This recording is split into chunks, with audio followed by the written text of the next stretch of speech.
And I think it just boils down to how can you find a way to make money through the internet? People, let me tell you about my best friend. What's up, guys? So we're out here in Fraser, Colorado right now. We just got done wrapping up a 1-hour horseback ride. That's a first for us too. We always try and do these epic adventures together. We only get a chance to see each other a few times a year. This is Brix, guys, from Brix Fitness. Check out his channel. Guy's killing the game, helping everybody transform their health and their nutritional concepts. In fact, he's really a lot more comprehensive than that. He's a lot like this channel here, where he's helping people really kind of break out of old limiting habits. And one of the areas that he's transformed his entire life is by creating modern streams of income. And we talk a lot about this on this channel. For those of you guys who are new, make sure you subscribe to the channel, guys, because really we're here to maximize cash flow. And that's the amount of money you got at the end of the month. You only do that two ways. You earn more money and you spend less money. Spending less money has obvious restrictions to it. There's only so much you can do, but earnings potential is limitless. And that's where people like Brix and myself work together and collaborate to come up with these phenomenal lifestyle types of changes that affect everything about how we choose to live. And so we're out here in the beautiful mountains of Colorado. Brix and I are actually hanging out in the rig all week and just doing a guy's trip. You know, we left the women behind. We're just experiencing all that the mountains have to offer. And a lot of that comes back to collaborating and masterminding and figuring it out. A lot of breakthroughs happening, this week. Tons of them. Tons of breakthroughs. Dude, it's been almost a lot to swallow. Yeah. I mean, we had a huge one last night too. I mean, we've been like every single night sort of piecing together the next chapter of Brix's life, to be honest. You've got to subscribe to his channel to see what's coming, because it's going to be legendary. Legendary is pretty much the only word that supports it. I wanted to talk with Brix today about modern income. How do we rely on technology? How do we sort of forego a lot of the traditional ways of making money, right? The old-fashioned, stale, slow, effective, but they're just not quick enough to satisfy my objectives for what I call short-term net cash flow solutions, right? I want something that's sort of an almost unimaginable level. He got there before we met, right? We met 2 years ago through YouTube, became best friends, and have been coaching each other literally every week now for the last 2 years. Yep. Let's talk about mindset first. I think it's always a really important place to start. Sometimes the most boring place to spend too much time, but I'm curious, what shifts were necessary for you to kind of come out of the traditional way of thinking about how to make money in this world? Well, the first thing that comes to mind is the limiting beliefs that I had about money, and how I had to retrain my mind to wrap my head around some of the figures that were possible, right?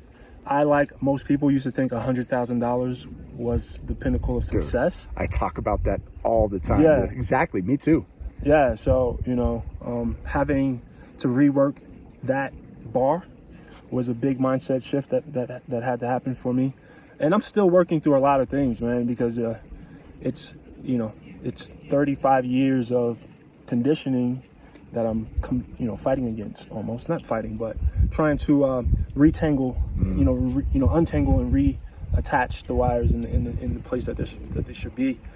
And it's taken time, but every breakthrough, every conversation I've had with you, literally everyone, has led to some sort of, whether it's a micro breakthrough or something more profound, but every little thought, insight, aha moment compiled over time has been leading to significant changes in my financial life, in my health life, and just my overall life experience has gotten better with every little, lesson. We talked briefly about overworking. One of the downsides of entrepreneurship involving you literally never shut down, right? Yeah. And how did that work out for you? So you spoke about mindset, and I think what was fueling me in the beginning was fear, right? I was afraid to be broke again. I was afraid to lose money, and I would just work 18 hours a day, 7 days a week, and I would burn out, and my mental health was poor. My mood sucked. I just wasn't a pleasant person to be around, because I just didn't have much balance. And of course, balance isn't 50-50, but having to learn, how much I should work, when it's time to take a break, learning these cues that my body would give me, it was tough, but it was very necessary. And overall worth it. Oh yes, big time. Because now, look where we are. And we've been out here all days. week. It took 8 days to just come hang out with my boy. And so let's segue into that lifestyle. Yeah.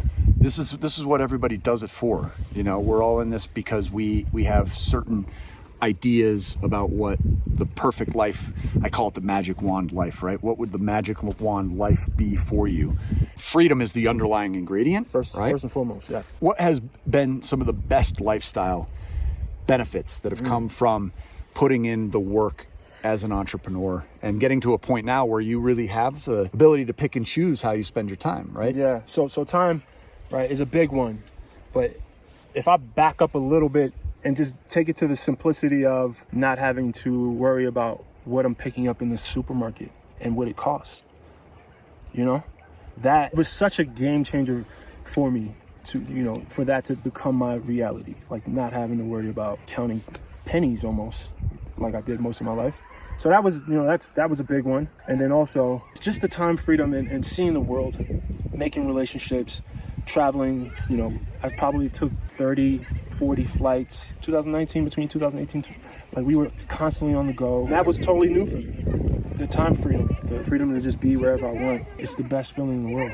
Yeah, you know, one of the things that I actually really found enjoyable once you start to see results, right? And you have the abundance outcome, which is what we really are always trying to focus on the channel. I think there's two ways to approach money. You've got sort of this scarcity approach. You work your butt off your whole life, and you have nothing to show for it.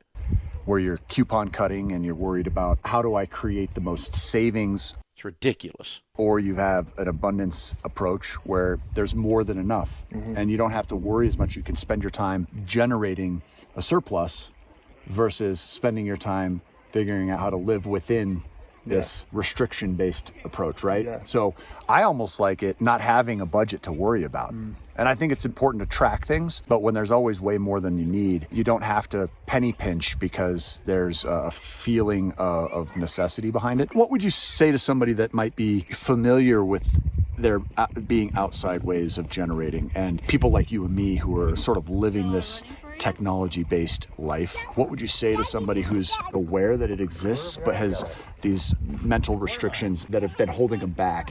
How do we nudge that person into a space of action? How do we actually inspire somebody that's struggled to get started? I would say, and this is what I would do if knowing what I know now, I would try to find some way to create some success at generating money independently, even if it's not in the area that your original idea is, right? If you know your family loves cupcakes, because there was something about having someone PayPal me $350 that I'd never spoken to in my life, that I didn't know who this person was, and they just sent me $350.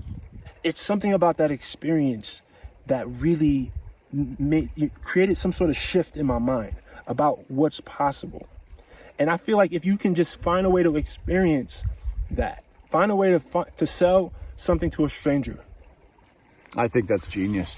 Yeah, when these last AirPod Pros came out, I bought a handful of them. You know, I just had an opportunity. It came up. I realized that there was some sort of a shortage that was taking place right around the start of the year. So, you know, I went on eBay and I just posted these things and basically doubled my money on each one. Wow. You know, and I'm not great at flipping these things and using, you know, brokering or arbitrage when it comes to products online. I know Gary Vaynerchuk does a lot of that stuff. He does a lot of garage sale picking and so forth. But I agree. I think just finding a way to have proof of concept, get some evidence, get results, because it will turn on the light bulb. I think it can be a big part of the mindset shift, is realizing that it is even possible. That's what created the shift for me, that experience. It was like, holy I remember it like it was yesterday, and it was 4 years ago. That's amazing. And I do too when I think about it. I can literally walk through chronologically each little success story I've had with turning money online. And I think it just boils down to how can you find a way to make money through the internet? It doesn't have to be focused on video like we do. It doesn't have to be blogging per se, right? If you don't feel talented with writing, tons of ways. You don't have to pick up the phone if you're afraid of being a phone person. And yet those all exist if you feel that maybe it's a skill that you could get your arms around. So I think People just need to remain open-minded and just do a lot more research and then take those day zero steps. And if every day you're just putting one foot in front of the last one and you're just checking things off, do you subscribe to the idea of knocking off the stuff that you're looking least forward to during the day first so that it's behind you? Or do you tend to push that stuff forward and kick the can down the road and deal with it towards the end of the day? I like to eat the frog early, bro. Because most likely for me, the thing that's challenging me the most is other things that are going to require the most brain power for me. So I have the most focus and clarity, in the morning. So that's mainly the reason why I like to do my harder tasks in the daytime, in the morning, I should say. Yeah, I think that's a better approach, and it also is super motivating. Don't you find that once you've eaten the frog, you feel like you can take on the whole day? People, let me tell you about my best friend. He's a warm-hearted person who loved me till the end. So last question is, has coronavirus affected your modern income? Yes, but I found a way to pivot. I created a product that served the people in the times that we were living in. So it was a great experience. I made a little less money than I probably would have selling my course, because that was the plan originally. But it was a great experience. That's me. I try to take whatever ingredients I have and make something amazing with it. And the COVID situation was no different. And he got it. Oh yeah, COVID. Fuck yeah. He got COVID. Yeah, I definitely did. It kicked my ass. Yeah. So what you want to share what that was like? It was one of the worst experiences of my life, to be honest. For 9 days straight, I had a 102-degree fever. I had body chills, body aches the whole entire time. It's like having the peak day of your flu for 9 days straight. Oof. That's what it was for me. Man, I've never been a couple times where I wanted to die with the flu. Yeah. And as men, we're like toddlers when we're sick. Baby. Huge baby. And I had to deal with it by myself. So guys, we'll keep coming at you with more content. I just wanted to share a little bit more encouragement behind somebody that from literally ground zero had $50 in his pocket, was 150 pounds bigger than he is today, and at the end of the day, still found a way to get this done. And since I've met Matt, my credit score has gone up 200 points at least. And we're going to talk more about that too. So make sure you stay tuned, smash that subscribe button, hit the like button too, show Brix some love, guys. He flew all the way out here from Virginia, and we're always out here trying to share and help you guys do just a little bit better in life. Keep on cash flowing. We love you. Bye. I'm going to be running a podcast out of my RV. It's going to be called Life Goes in Motion. And then I'm also going to travel around the country telling people's transformation stories. Nice. Because I lost 160 pounds. That's what's up, man. Yeah, so it's a lot of people who are... That's a whole person. Yeah, exactly. That's me. It's a lot of people who've lost a lot of weight, and I get sent these photos, and I want to travel to them and tell their stories, because the world needs to see that. Yeah. They need to see it's not just me and a few other people. Pure motivation for other people to get out and do the same type of stuff.